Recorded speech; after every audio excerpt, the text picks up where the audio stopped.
Assalamualaikum warahmatullahi wabarakatuh. Salam sejahtera teman-teman sekalian. Om Swastiastu, Namo Buddhaya, salam kebajikan, Sampurasun. Nah, selamat datang teman-teman sekalian di dalam kegiatan Extension Course Fakultas Filsafat 2025. Nah, kali ini kita akan membahas tentang salah satu tema dari kegiatan ini, yaitu yang berjudul The Limit of Technological Intervention to Natural World. Nah, ini salah satu kajian dari Extension Course Filsafat. Jadi di ECFF ini, Extension Course Fakultas Filsafat itu ada kajian filsafatnya. Kali ini teman-teman sekalian, bareng bersama saya tentunya ya, saya di Kang Jia, salah satu dosen Fakultas Filsafat, dan narasumber kali ini dan tulisannya yang akan kita kaji kali ini bersama Pak Dr. Stefanus Junathan. Selamat datang Pak Jun. Selamat siang Pak Jia. Selamat siang. Itu panggilannya apa berarti? Pak Junathan. Pak Junet Junathan saja Pak Junet ya. Pak Junet ya. Biar tidak panjangan. Oke. Teman-teman sekalian, Pak Junet ini, Junet biasanya Jun soalnya.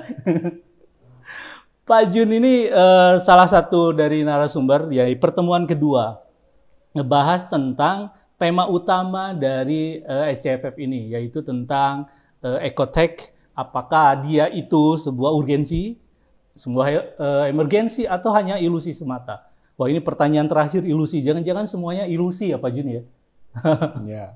Tapi pada sesi kali ini, sesi yang kedua kali ini, dan menjadi salah satu kajian dari filsafat, yaitu untuk membahas bagaimana sebenarnya batas dari teknologi, bagaimana apakah teknologi ini punya batas nggak intervensinya terhadap lingkungan hidup kali ini. Nah, ini akan menjadi pembahasan yang sangat menarik pada sesi yang kedua dari serangkaian, totalnya ada 12 serangkaian ECFF ya Pak Jun ya? Ya. Di Fakultas Filsafat ini pada tahun 2025 ada 12 serangkaian dan kita masuk ke dalam podcastnya di sesi yang kedua. Oke Pak Jun, kita akan langsung saja nih. Memang dari semua kerusakan alam, semua kebutuhan manusia, semua kemuktahiran dari teknologi, itu kemudian pada ECA ini dipertanyakan. Memang ada bahayanya atau tidak gitu loh Pak Jun. Akhirnya kan bahayanya ilusi, ya kan kayak gitu. Silakan Pak Jun. Ya, terima kasih Kang Jia. Jadi sebelum saya jawab pertanyaan itu, kita mau kembali dulu dengan pembahasan tema ini ya, ekoteknologi, urgensi, emergensi, dan ilusi itu minggu kemarin. Saya kembali ke bahan yang disampaikan Profesor Bambang Sugiarto kemarin tentang deep ecology dan integral ecology. Dalam deep ecology dan integral ecology itu mau disampaikan bahwa manusia itu pertama-tama dia bagian dari alam. Manusia bukan raja di atas alam, lalu alam di sini lingkungan hidup ya, raja atas lingkungan hidup, maka yang lain itu akan digunakan semena dan diperlakukan semaunya manusia gitu. Bukan seperti itu.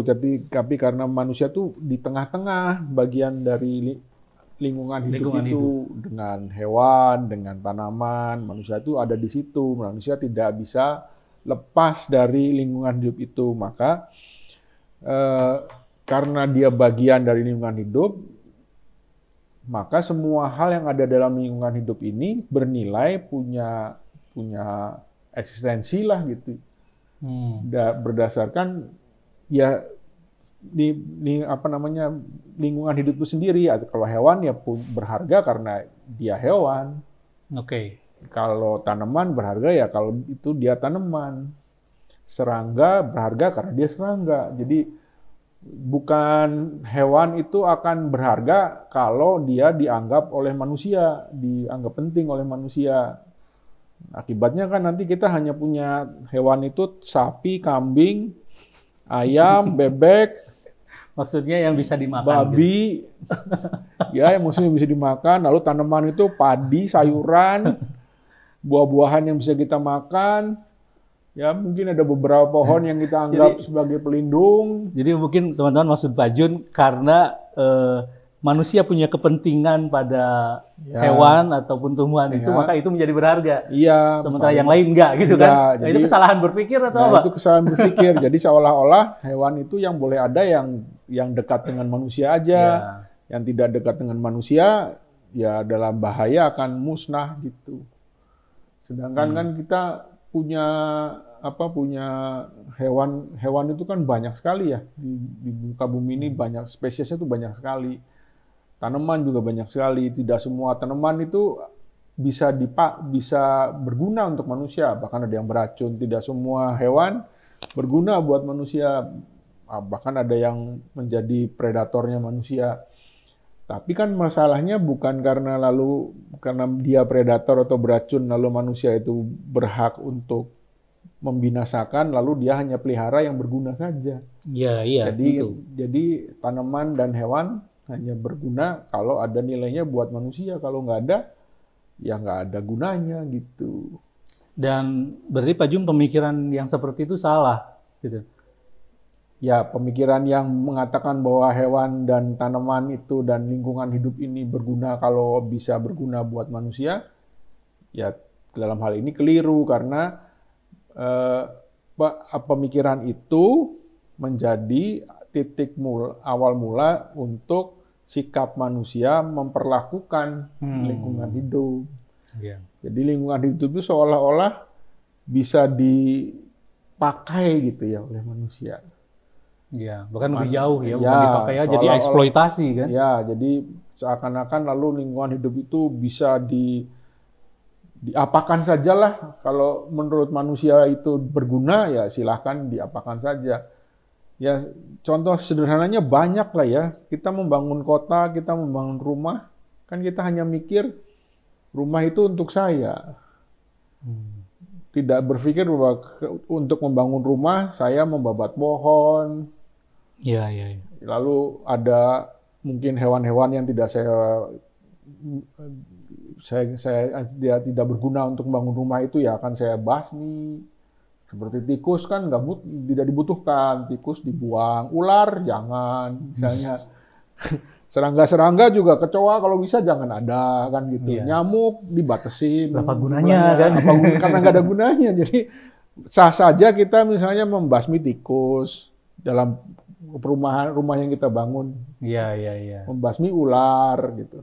Iya. Jadi seakan-akan ular dan tikus itu tidak punya eksistensinya sendiri gitu.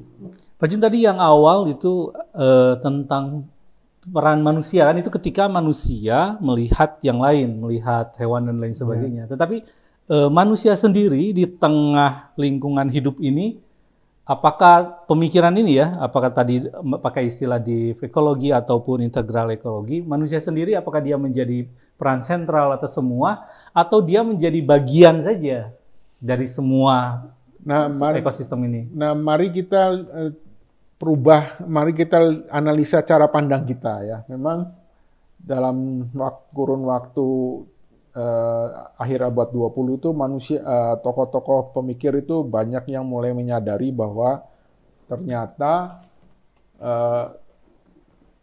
manusia itu memandang dirinya atau menempatkan dirinya secara tidak sadar dan seakan-akan sah begitu kalau dia mengeksploitasi alam. Pusatnya itu bukan kepada alamnya, tapi bukan pada lingkungannya, tapi pada lingkungan hidup, tapi pada manusia. Atau yang disebut antroposentris, antroposen, dan mungkin itu minggu depan kita akan bicarakan ya. Tapi yang jelas manusia itu merasa menganggap dirinya sebagai sentral begitu. Misalnya dalam filsafat, anggapan manusia sebagai sentral itu justru penting. Di filsafat menjadi penting karena sejak zaman Yunani kuno kan ada filsuf yang menyatakan manusia adalah ukuran dari segala sesuatu. Maka mau nggak mau ya manusia yang menjadi ukuran, menjadi sentral. Tapi persoalan dalam 20-30 tahun terakhir ini kan tidak begitu ya.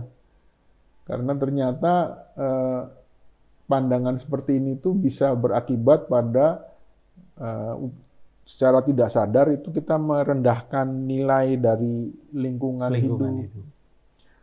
Bahkan sebenarnya ada paradoksnya sebenarnya ya. Karena misalnya tubuh kita itu kan bagian dari alam. Betul. Tubuh kita ini kan sebenarnya bagian alam. Kenapa? Karena tubuh kita ada sel, ada sel, ada apa gitu yang seringkali kita menganggap jantung itu penting ya karena jantung itu berguna buat saya. Gitu. Tidak berguna, mas saya nggak pakai jantung, meren. Gitu. Iya. Ya kan alam semesta ini konon bisa menjadi, kita itu menjadi bagian dari alam semesta ya. Itu karena apa? Unsur air, ada yang bilang gitu. Unsur gitu, air ada, unsur apa lagi? Tanah, ada, gitu. Udara, gitu. Itu sebenarnya tubuh kita ini bagian tidak terpisah dari alam karena ada unsur airnya, ada unsur tanahnya, ada unsur udaranya dalam tubuh kita ini dan secara tidak sadar juga kita tuh sebenarnya mengeksploitasi diri sendiri gitu. Iya benar. Eksploitasi diri sendiri dengan ya macam-macam lah, ada rekayasa kepada tubuh dan rekayasa mau nggak mau ya kita mau nggak mau misalnya mengubah wajah. Itu kan rekayasa. Biar kayak artis kan baju? Iya, tapi itu kan sebenarnya rekayasa tubuh. Kita mengeksploitasi hidung, mengeksploitasi mata. Biar tampak indah gitu ya? Iya, itu kan namanya sama saja dengan, atau mungkin mengeksploitasi tangan kalau bisa dieksploitasi gitu. Atau kaki. Iya. Itu kan sama saja dengan kita itu menganggap tubuh itu ada gunanya. Iya.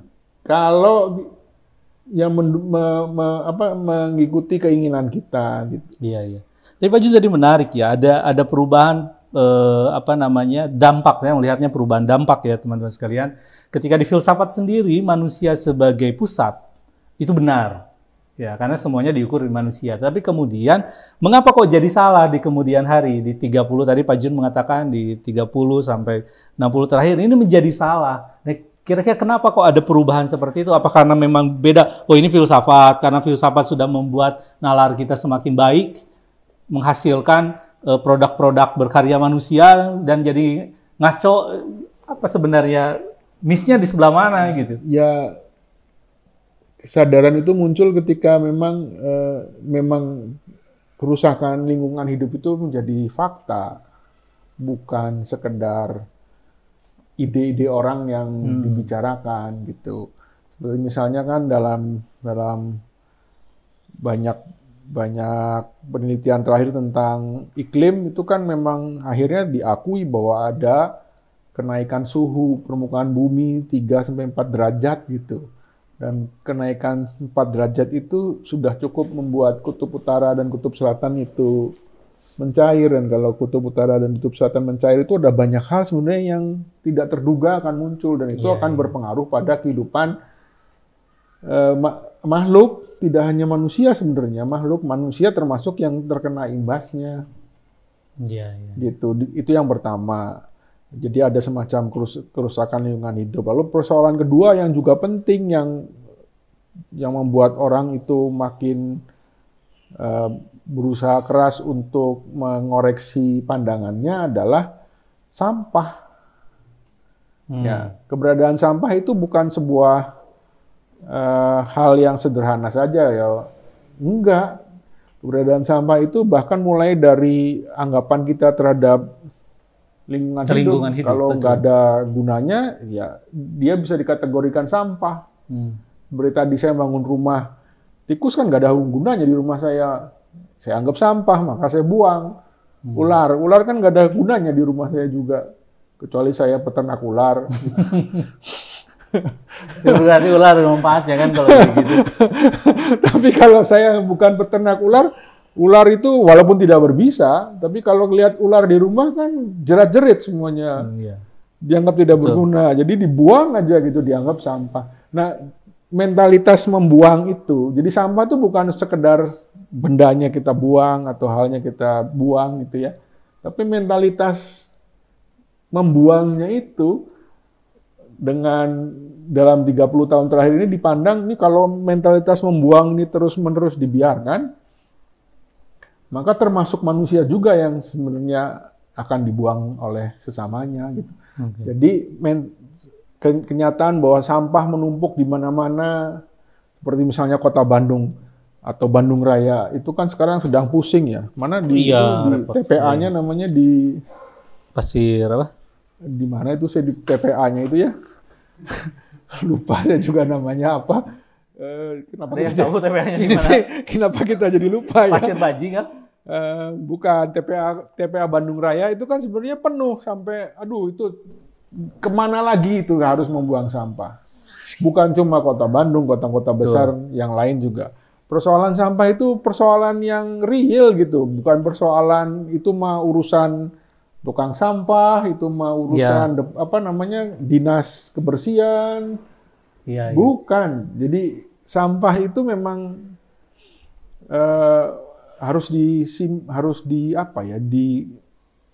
dikelola bagaimana. Iya. Itu sebenarnya ketika pembahasan sampah karena kita melihat ada pola pikir bahwa sesuatu yang tidak berguna itu kemudian dibuang. Oke, teman-teman sekalian, di salah satu tulisan Pak Junathan nanti teman-teman bisa hubungi di panitia ECFF ini, menarik tulisannya, yaitu tentang teknologi, ya, bahwa dari konsep berpikir manusia, alam ide manusia yang tadinya manusia sebagai sentral, kemudian kan ide itu kemudian berkembang kan. Ide berkembang, ide kemudian bertemu dengan materi dan menghasilkan berbagai karya, termasuk dalam hal ini teknologi. Nah, di sini disinggung tentang teknologi, Pak Junathan. Di tulisan Pak Jun berbicara tentang teknologi. Nah, sebenarnya posisi teknologi ini sendiri seperti apa? Sebelum saya melihatnya sih sampah itu sebagai bagian sebuah dampak aja, sebagai dari sebuah imbas atau dari sebuah produk yang dibikin gitu, atau dari sebuah teknologi yang dihasilkan, sebuah produk berkarya manusia yang dihasilkan, ya produk akhirnya sampah, misalkan seperti itu. Dan pasti ada medium, ada instrumen sebelum dia menjadi tidak berguna, yang tadinya berguna gitu. Kira-kira gimana Pak Jun nih? Ya, teknologi itu kan mesti dilihat sebagai satu hal yang bagian dari manusia gitu. Kalau ditanya sejak kapan sih manusia pakai teknologi, ya harus dijawab sejak manusia ada. Ya, jadi usia teknologi itu seusia manusia. Sejak Homo habilis, Homo erectus, Homo sapiens dan homo yang lain itu muncul, ya pada saat itulah teknologi sudah dipakai. Teknologi ya yang dibayangin sederhana saja lah, misalnya alat untuk berburu, alat untuk mencangkul, mengolah tanah, itu teknologi juga ya saya punya. Untuk membuat api, membuat api, gini. Ya terserah lah pakai cara apa gitu ya. Api kalau di Timur Tengah keluarnya jin, Pak. Bisa juga. Ya dikenal kita dengan era megalitikum, gitu kan. Bahkan batu disusun-susun lalu dijadikan tempat doa gitu kan. Misalnya di Gunung Padang itu kan hasil teknologi manusia. Betul. Jadi teknologi itu tidak bisa dikatakan teknologi itu tambahan, enggak. Teknologi itu berangkat dari manusia. Memang manusia itu cenderung akan membuat teknologi gitu untuk membantu hidupnya untuk membantu hidupnya. Maka teknologi itu kan kalau direnungkan dari kata apa sih? Dari kata techne. Techne itu isinya apa aja? Kata techne itu artinya atau mengacu kemana saja maknanya. Dia pertama-tama bisa mengacu pada solusi. Ya, jadi manusia butuh sesuatu supaya dia bisa memecahkan masalahnya. Tapi juga ada unsur seni, karena mau nggak mau, kalau kita membuat alat, kita tuh mesti tahu juga alat ini segi praktisnya, segi menariknya, supaya tetap kita bisa pakai.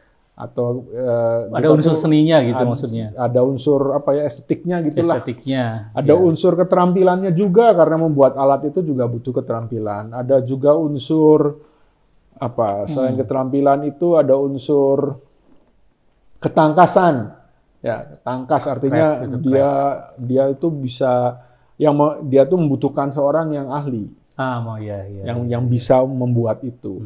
Jadi satu hal ini teknologi itu bagian dari manusia. Yang kedua, bisa dibilang kalau ada seni, ada ketangkasan, ada apalagi itu tadi itu ketangkasan. Satu lagi tadi ada skill keterampilannya. Maka kan bisa dibilang teknologi itu sebenarnya aplikasi dari apa yang kita tahu untuk hal-hal yang sifatnya praktis, yang solusi tadi.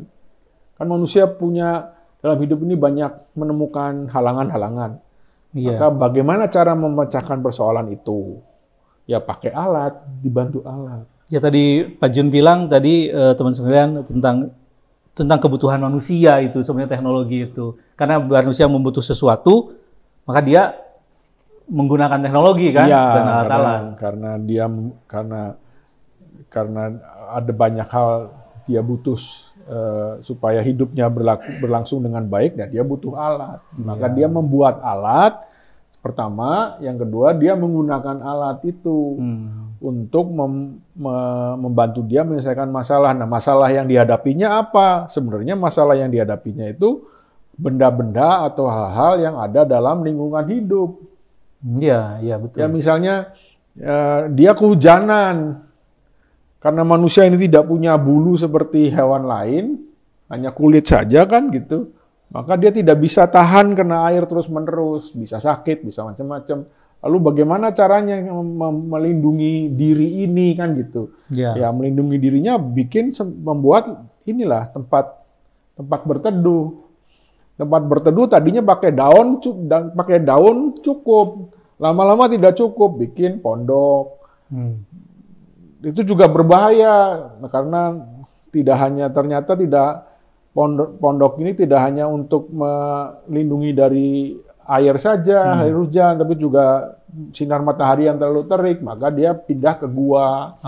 Tapi ketika masuk ke gua, karena gua itu kotor dan segala macam, maka dia berusaha membersihkan gua itu.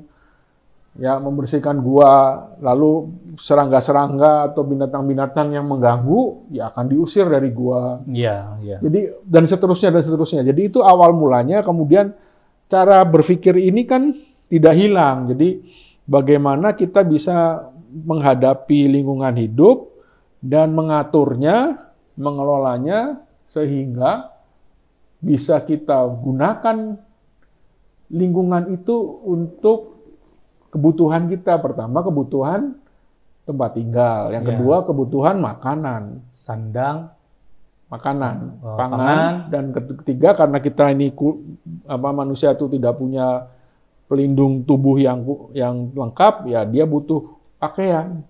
Sandang, pangan, pakaian. Dan maka bagaimana caranya dia bisa mendapatkan pakaian? Ya kan, pelindung tubuh ini ya dari hewan. Atau dari tanaman, kan gitu. Betul. Ya, dari tanaman kapas, dari hewan ya kulitnya atau bulunya dijadikan kain dan segala macam. Itu kan sebuah proses supaya manusia itu tetap bisa hidup. Maka lalu teknologi itu sebenarnya membantu kita membuat lingkungan hidup yang humanis, yang nyaman untuk manusia. Karena awalnya kalau lihat dari tadi penjelasan Pak Jun ya, teman-teman sekalian, memang karena untuk survive itu ya, keinginan untuk survive bisa bertahan dari semua yang masalah-masalah yang dihadapi manusia kan. Ya, betul. Bahkan tadi kebutuhan yang tadi survive untuk urusan sandang, pangan, pakaian dan papan kan. Papan sampai sekarang masih butuh kan, papan reklame. Anggota dewan.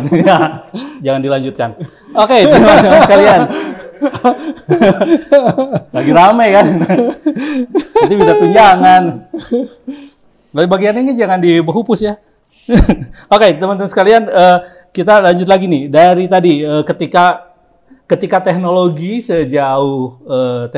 itu dipahami seiring dengan perkembangan manusia, itu pada dasarnya adalah untuk kebutuhan manusia. Iya, jadi kalau kita lihat lebih luas lagi juga sebenarnya teknologi itu kan bagian dari budaya. Iya, iya. Dengan bantuan alat, dengan bantuan teknologi itu kan bukan cuma alatnya tapi juga prosedurnya ya, prosesnya ya, cara kerjanya dan lain-lain gitu kan. Dengan bantuan teknologi itu lalu manusia itu kan mengubah natur menjadi kultur. Nah, makanya sebenarnya kalau kita lebih luas itu ya karena kita itu makhluk yang berbudaya, selalu membuat tempat hidup kita itu nyaman, karena itu kan kebutuhan dasar ya. Iya. Kalau enggak manusia mati, tidak bisa survive.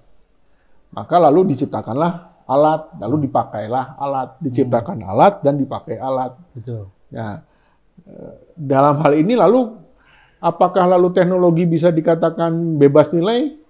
Kami sih saya terutamanya saya tidak setuju pada argumen karena selalu ada debat ya, apalagi apakah teknologi itu bebas nilai. Saya termasuk pemikir yang menyatakan tidak, teknologi tidak bebas nilai. Tidak netral. Tidak netral. Karena teknologi selalu berhubungan dengan kebutuhan dan keinginan manusia. Kebutuhan dan keinginan. Iya, maka tidak bisa dikatakan bebas nilai. Apakah cangkul itu bebas nilai? Iya. Enggak, cangkul itu tidak bebas nilai. Cangkul itu dibuat untuk kepentingan dan kebutuhan dulu ya, terus baru kepentingan manusia. Iya. Apakah pisau dapur itu bebas nilai, netral gitu? Ya enggak, karena pisau itu dibuat untuk membantu manusia menyelesaikan masalahnya. Ya, macam-macam lah pisau itu kan pisau itu dipakai untuk tanaman bisa, ke hewan bisa, bahkan juga ke temannya sendiri juga bisa. Ya. Tapi Jun, kita berhenti di sini karena ada yang menarik ya. Teman-teman sekalian, teman-teman ECF, ada kebutuhan, ada keinginan, ada kepentingan. Nah, itu bedanya apa sebelum kita lanjut tentang teknologinya ya? Bedanya apa gitu? Kalau kebutuhan itu kan sebenarnya berkaitan dengan apa hal-hal atau benda-benda atau hal-hal yang memang kita itu perlukan. Kalau itu tidak ada, maka kita dalam bahaya kematian. Contohnya makanan itu kan kita butuhkan. Ya, betul. Kalau nggak ada makanan, tubuh kita ya mati. Dalam makanan ini juga air ya. Lalu rumah, manusia itu makhluk yang paling rentan sebenarnya, spesies yang paling rentan gitu ya, karena dia tidak punya mekanisme untuk bertahan dalam cuaca gitu ya. Yang ekstrim ya. Yang bahkan yang biasa aja juga enggak sih, gitu ya, nggak usah ekstrim juga, misalnya di Katulistiwa kan nggak ekstrim. Iya. Tapi udah kalau kita tinggal terus di lingkungan di luar gitu ya, misalnya di hutan, begitu saja ya kita nggak bisa bertahan juga. Betul. Lalu pakaian juga ini juga kebutuhan karena tubuh kita ini tidak bisa tanpa penutup.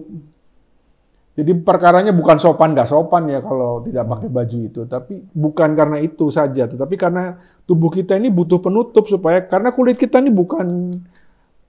tuh tidak ditumbuhi oleh bulu yang tebal gitu, yang bisa membuat kita bertahan sendiri. Ya kebayang ya manusia ya, tiba-tiba kalau musim dingin bulunya banyak gitu. Nggak kayak gitu juga ya. Nggak gitu. Tapi ya tubuh kita ini butuh pelindung. Jadi kebutuhan itu sesuatu hal atau benda yang kita perlukan. Kalau nggak ada, kita dalam resiko meninggal itu ya. Iya. Punah gitu. Itu kalau kebutuhan. Itu kebutuhan. Ya? Nah, contohnya sekarang saya tanya ke Kang Jia. Kang Jia, kalau makan butuh nasi putih saja atau nasi putih sama lauknya? Oh ya, tentu nasi putih saja tambah lauk. Berarti kan kalau sebenarnya sih kalau ditanya untuk bisa hidup butuh apa? Ya butuh kenyang. Nasi putih aja kan? Iya benar. Nasi putih aja gitu. Iya. Yang ngasih atau dikasih ubi aja, kasih hui gitu. Ya kan udah cukup. Tapi Zigana mah kayaknya mah enak kalau ubinya itu diolah dulu, dibakar dalam sekian derajat, terus kasih keju. Jadi aja ubi Cilembu brule. Beluh, cuma brule. Kan Nah, gitu. bisa. Kan lebih enak daripada Lebih makan ubi Cilembu biasa.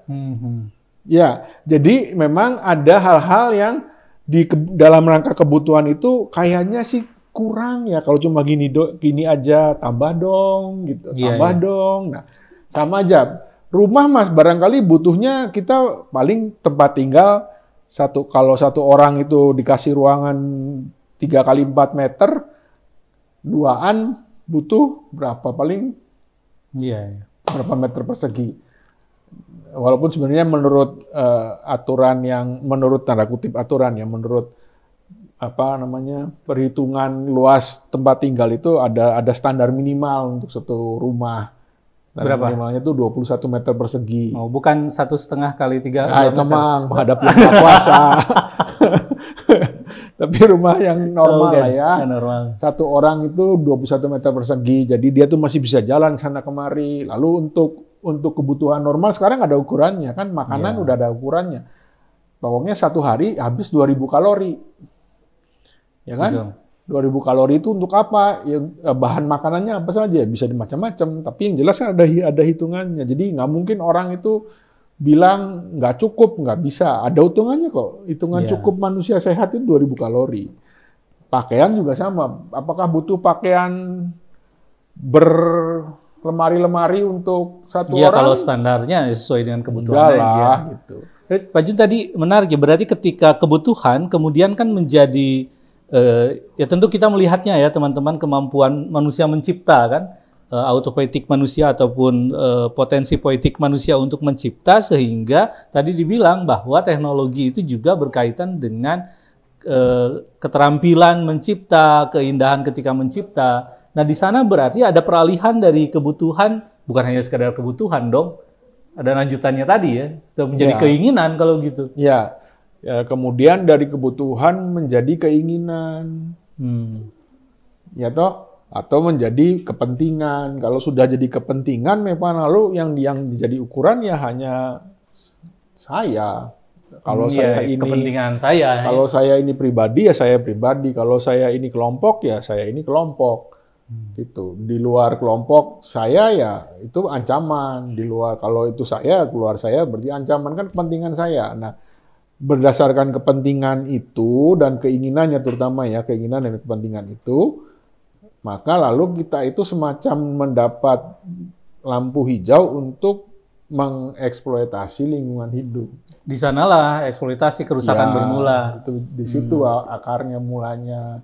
Jadi seakan-akan diizinkan untuk misalnya, oke lah, saya buka perumahan, saya mau buat rumah, saya babat hutan. Padahal kan sebenarnya membuat rumah tidak harus membabat hutan. Tapi karena saya pengen rumah saya indah, rumah saya aman, rumah saya nyaman. Di ketinggian berapa ya, lalu ya itu, jadi saya membabat hutan, saya membuka lahan, hutan, lalu saya ya mengolah tanah itu supaya jadi kita butuh jalan pribadi biar nggak loncat dulu ke meme gitu kan, nggak mungkin kan.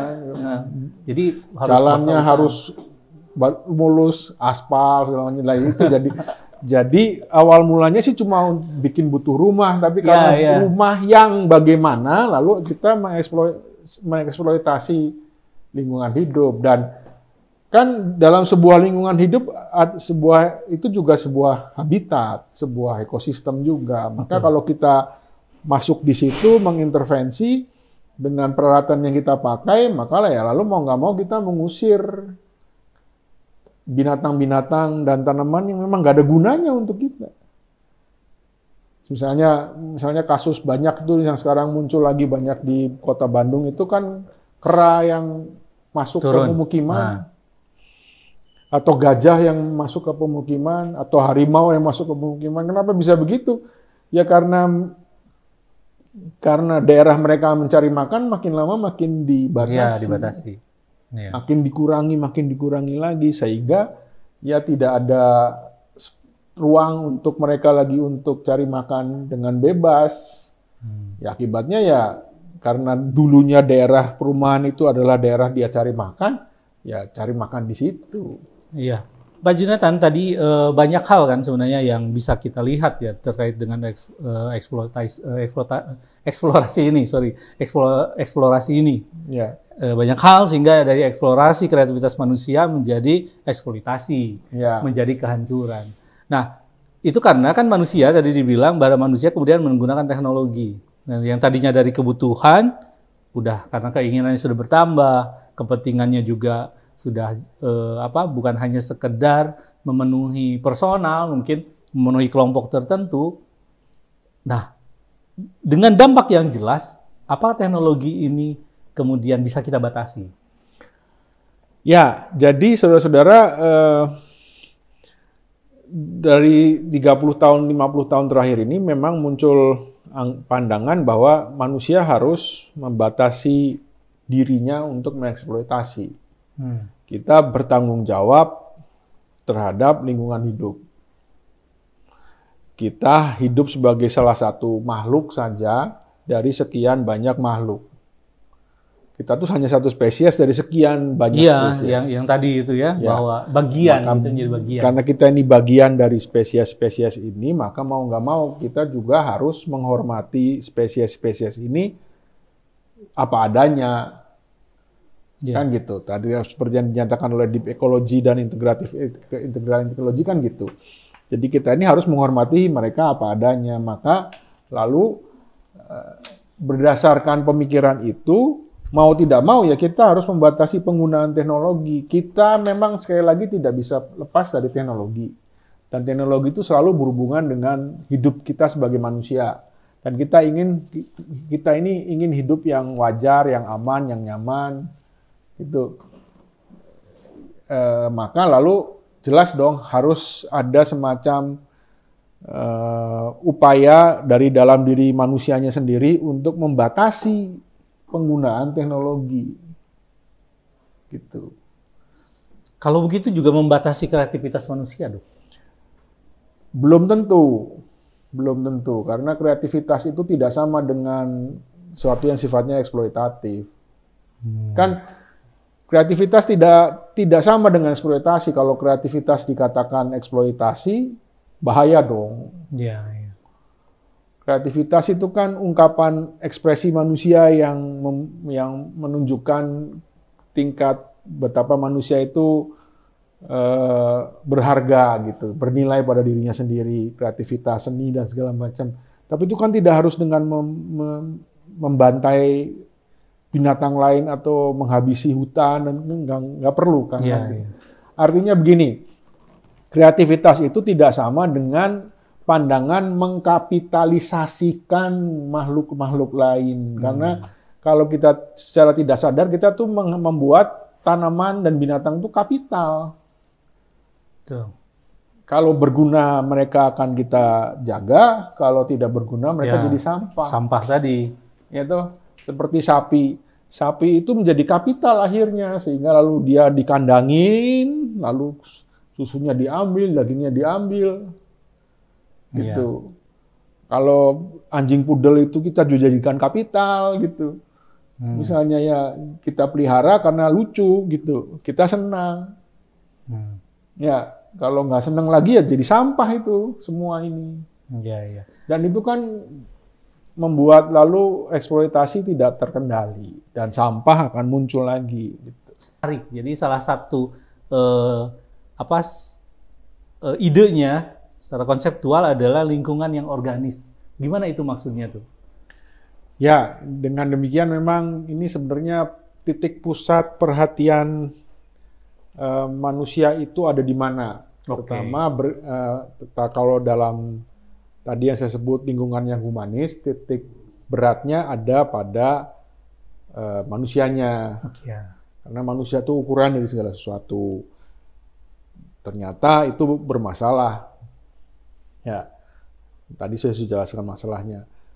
Yang berikutnya, titik berat ini, titik fokus ini harus bergeser.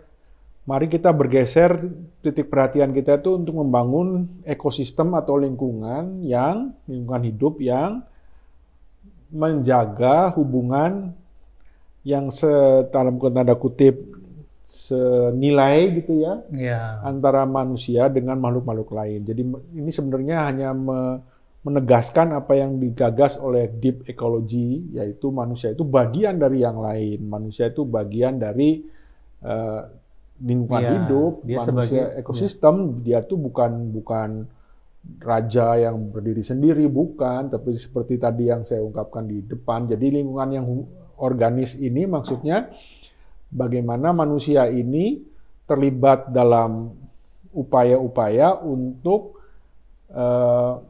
menata ulang lah, kurang lebih ya, menata ulang relasinya dengan makhluk-makhluk lain ini, dengan binatang, dengan tanaman, atau dengan benda-benda, dengan hal-hal yang ada di dalam lingkungan hidup ini, dengan air, dengan udara, dengan tanah. Itu kan 3 hal yang seringkali harus kita jaga gitu ya, supaya tidak menghancurkan kita juga. Jadi itu yang disebut lingkungan yang organis, lingkungan hidup yang menempatkan setiap makhluk itu, setiap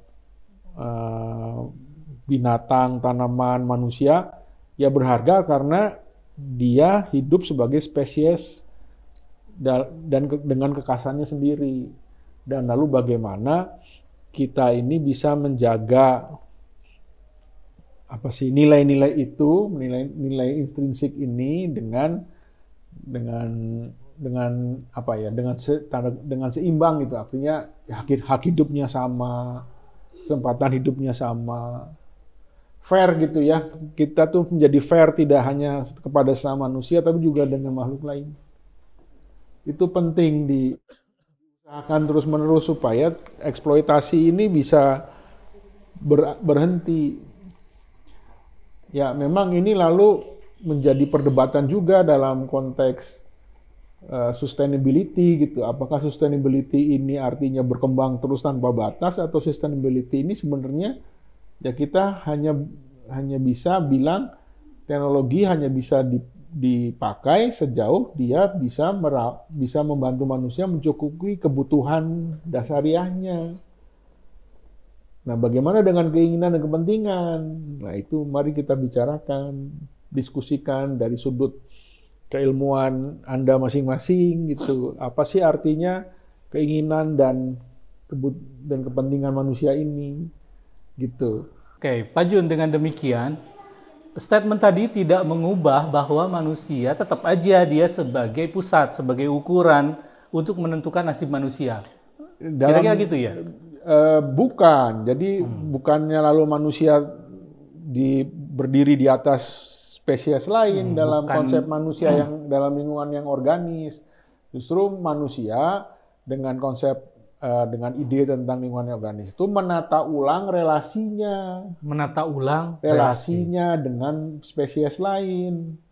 Jadi bukan untuk menegaskan posisi dia sebagai sentral. Ya, dalam hal ini kenapa? Karena ya sementara ini kan kita mengalami bahwa manusia lah yang membuat kerusakan lingkungan hidup. Ya manusia juga yang harus bertanggung jawab memperbaikinya. Kan tidak bisa diserahkan kepada spesies lain. Nggak bisa kita serahkan pada pohon beringin untuk menyelesaikan. Oh, itu puisinya indah sekali. Atau kita menyelesaikan kepada banteng untuk menyelesaikan. Iya, betul. Nggak bisa. Betul. Jadi kita yang bertanggung jawab adalah manusia. Yang bisa mempertimbangkan, yang bisa menimbang-nimbang relasinya mau seperti apa dengan makhluk lain ya manusia. Yang bisa menganggap bahwa yang bisa mengangkat lagi harkat martabat spesies lain berharga pada dirinya sendiri ya manusia juga gitu. Maka manusia ini memang satu pihak dia dikaruniai, kalau menurut agama-agama kan gitu, dia dikaruniai kemampuan untuk berpikir yang melebihi makhluk-makhluk lain. Ya sekarang dengan kemampuan yang lebih itu ya dia bertanggung jawab, seperti kata Spider-Man. Siapa pihak yang diberi kekuatan yang lebih, ya dia harus bertanggung jawab. Oke. Begitu. Oke, teman-teman sekalian, sudah waktu nih di penghujung waktunya membahas tentang bagaimana batas teknologi yang tadi Pak Jonathan menegaskan Deep ekologi ya, dasarnya deep ekologi memang membantu kita menciptakan lingkungan organis di mana manusia itu kita manusia disadari sebagai bagian dari hidup manusia. Closing statement-nya nih dari semua rangkaian kata dan kalimat gitu, Ya. dengan sedikit sindiran, closing statement-nya seperti apa? Closing statement-nya adalah mari kita sekarang berupaya untuk memerankan diri bukan sebagai penguasa atas alam semesta, atas lingkungan hidup, tetapi sebagai bagian yang tidak terpisah dari lingkungan hidup, dari lingkungan sekitar kita. Kita ini punya peran dan kita juga punya tugas begitu untuk merawat lingkungan hidup, dan dalam hal ini kita punya tugas untuk membangun relasi yang seimbang dengan spesies-spesies lainnya. Dan sebenarnya ini bukan hal baru karena dalam kearifan lokal, Ya, betul. budaya-budaya yang ada di Nusantara ini, upaya untuk merawat lingkungan hidup itu bukan hal yang aneh. Ya, jadi semoga dengan dalam hal ini memang lalu kita terdorong untuk menemukan alasan kenapa sih saya harus buang sampah pada tempatnya, kenapa sih saya harus memilah-milah sampah, kenapa saya tidak bisa membuang sampah seenaknya gitu. Kenapa saya tidak bisa menjadikan orang lain itu sampah gitu, nggak bisa. Jadi mari kita sekarang menempatkan kita itu bagian yang tidak terpisahkan dari Lingkungan hidup kita. Oke. Demikian. Terima kasih Pak Junathan untuk sesi kedua dari EC Fakultas Filsafat ini. Kita kasih plus dong. Mudah dipahami dan langsung to the point. Kita akan lanjut lagi pada sesi yang membahas lanjutan dari Pak Junathan, dan ini bagian dari kajian filsafat tentang etika ya, tentang manusia dan etika lingkungan. Nah, ini akan bisa teman-teman bisa gabung nanti di Jumat depan. Terima kasih semuanya. Tetap jaga kewarasan kita agar kita bisa tetap menjadi bagian dari melestarikan bumi ini. Sampai jumpa. Assalamualaikum warahmatullahi wabarakatuh. Om Swastiastu, Namo Buddhaya, salam kebajikan.